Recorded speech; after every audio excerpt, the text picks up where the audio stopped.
Sveiki. Ką tik buvome pas mokyklos bibliotekininkę ir ėmėme interviu apie šiukšlių rūšiavimą.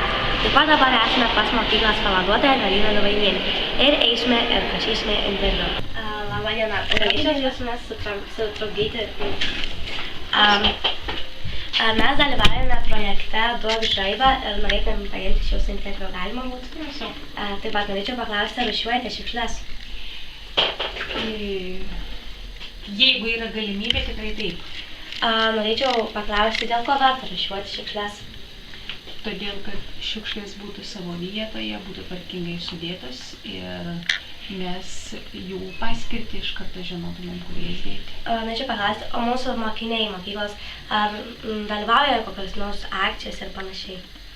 Taip, mūsų mokiniai dalyvauja, yra konteineriai ir pradinių klasių mokiniai turi spalvotus konteineriukus, kur jie mokosi nuo 1 klasės rūšiuoti šiukšles. Ir norėčiau paklausti, o kaip skatinti kitus žmonės rūšiuoti šiukšles? Pirmiausiai tai būtų valdžios įstaigų rūpestis, kad iš tiesų rūšiavimui atsirastų skirtingų konteinerių atskirom šiukšlėms. Labai ačiū. Atsiprašom, kad sutrukdėm ir geros dienos. Ačiū.